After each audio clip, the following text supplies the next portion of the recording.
Est-ce que tu t'es demandé pourquoi il y a toujours un cours de défense contre les forces du mal au début dans Harry Potter? Pourquoi il y a des cours de magie? Bon, c'est une école magique? Ok.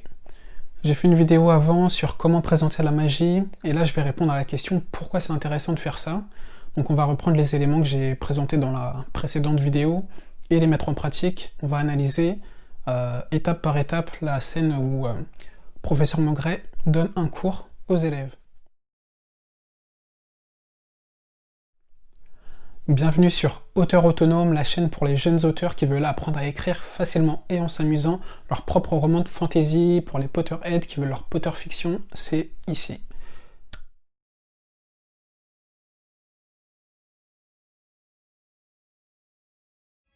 À partir de maintenant, le tournoi des 3 sorciers est commencé. Donc, dès le début, il faut penser au contexte. Ici, c'est toujours Poudlard, l'école des sorciers. Donc pour ça, au niveau de l'univers, on est bon, monde de sorcellerie. Et il faut le présenter au début, donc c'est dès le début de l'année où il y a les écoles extérieures qui viennent à Poudlard et on lance le début du tournoi. Donc là, c'est au début de l'année, c'est parfait, et ce sera dès le premier cours où le professeur Maugret prend la parole sur le sujet de la magie. Alastor Maugret, professeur de défense contre les forces du mal, c'est seulement parce que... La meilleure façon d'intégrer la magie au roman, c'est d'utiliser un personnage. Ça évite d'avoir une notice, comme je disais, ça évite d'avoir juste du texte à rallonge. Là, on met un personnage, et ça va donner beaucoup plus de vie, ça va être interactif, ce sera beaucoup mieux. Et en plus de ça, on découvre le personnage, on peut voir sa personnalité.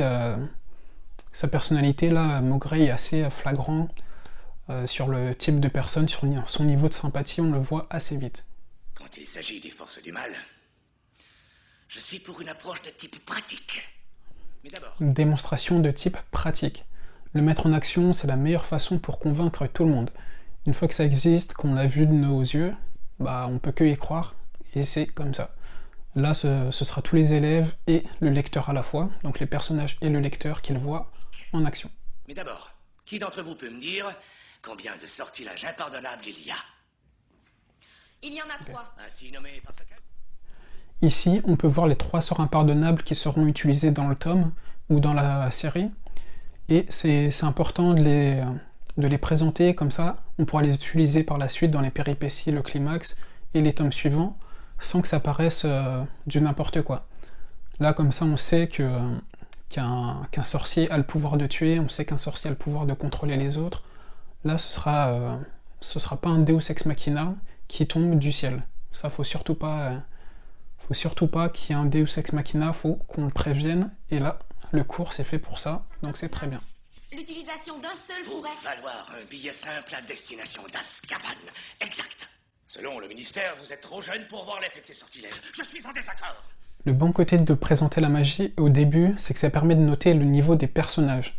Donc il y a des personnages des fois qui sont surdoués, qui sont à l'aise avec tous les pouvoirs, et justement c'est une bonne occasion de le montrer, ou au contraire de montrer le personnage qui est à la ramasse et qui va devoir faire beaucoup d'efforts pour acquérir le pouvoir.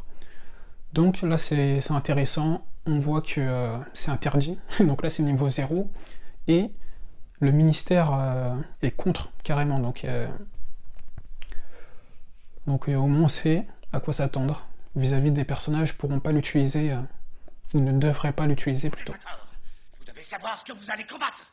Vous devez être préparé. Savoir ce que vous allez combattre, ici une bande-annonce. Donc là on attise l'imagination du lecteur.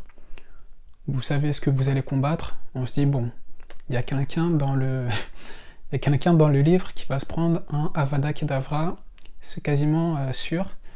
L'Andoloris aussi il va y passer, il y aura forcément les sorts qui vont y passer. On se demande sur qui, comment, pourquoi. Donc là c'est très intéressant, on veut savoir la suite, et du coup on va lire le livre d'une traite. Salut. Adorable petite beauté. Amplificatum. Professeur Maugret montre les conditions d'utilisation, toutes simples, une baguette, un sort et une cible. Et il prend les 3 devant la classe, comme ça on sait ce qu'il faut faire. Oui, c'est... Oui. Mon père m'a justement parlé de l'un d'eux. Le sortilège de l'Imperium? Ah ouais. Ton père le connaît. Là, en ce qui concerne Ron, on voit il a entendu parler de l'Imperium, donc c'est comme si c'était au niveau de légende, comme si c'était quelque chose de pas sûr, on n'a jamais vu vraiment ce que ça donne. En tout cas pour Ron, lui il n'a pas vu ce que ça donne. Donc là ça fait partie des légendes, comme je disais, imaginez il y a un dragon ou il y a quelque chose, un pouvoir qu'on connaît pas.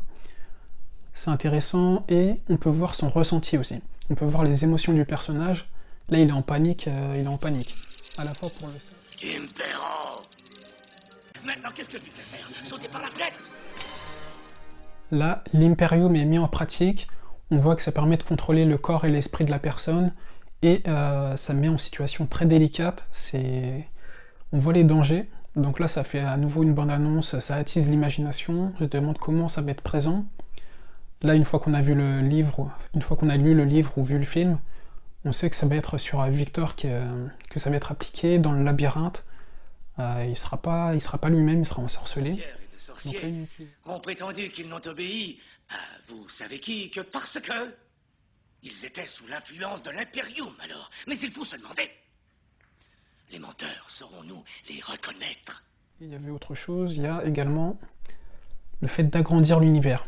Alors ce que je veux dire par agrandir l'univers, c'est que là, en donnant des détails sur ce sort, on sait que ça peut avoir des conséquences sur la société, de la confiance entre les gens qu'il y avait, du pouvoir de Voldemort. Donc ça c'est plutôt intéressant également d'agrandir l'univers en fait au fur et à mesure des tomes, en rajoutant des sorts et en donnant une justification, une explication. Il y a le sortilège Doloris, monsieur. Très bien, très bien. Bien. Oh, Doloris!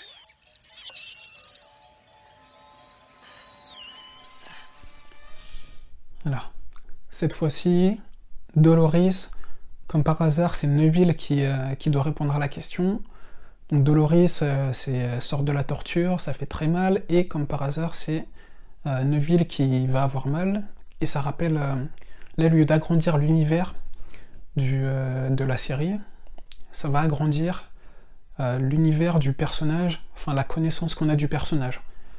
Donc là, on va le voir à travers ses émotions, à travers son visage, qui est pas joli, et du coup, après, par la suite, il pourra raconter que ses parents ont été torturés.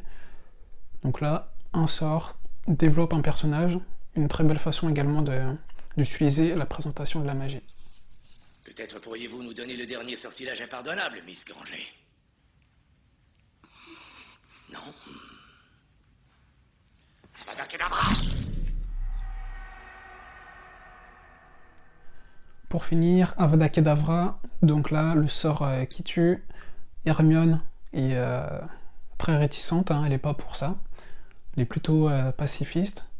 Ça permet de le confirmer en image, en fait, tout simplement. Et il y a Harry Potter qui est juste derrière à regarder la scène. Son visage aussi est... et je sais même pas comment le définir. Je ne saurais pas quel terme serait exact. Donc là, peur, stupéfait, je sais pas quoi dire. Bon, bref, du coup, en fait, il est mal, quoi. Il est mal à l'aise, et ça permet, là, de ce coup-ci, de développer le personnage Harry Potter. Et de rappeler qu'il a survécu.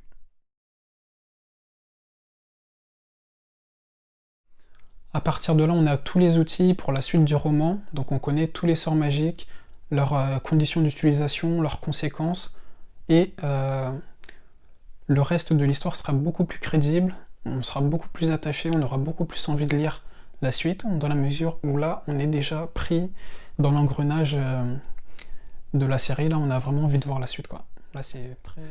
J'ai beaucoup aimé faire cette vidéo, j'espère que tu as aimé la regarder. Si tu as aimé, tu peux laisser un like et également me dire si tu es d'accord avec moi sur les points que j'ai proposés en mettant un petit message dans les commentaires, comme ça on pourra en discuter. Tu peux également bien sûr t'abonner pour voir les prochaines vidéos que je vais faire. Ce sera toujours sur l'écriture de romans, donc les personnages, l'intrigue, la magie, l'univers. Je vais prendre beaucoup de références à Harry Potter.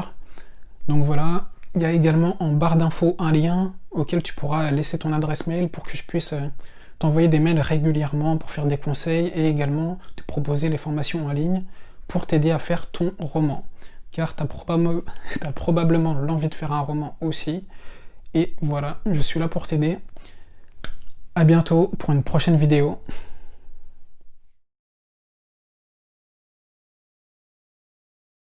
Au début, on est tous débutants. À la fin, on a tous notre roman. Yeah, génial.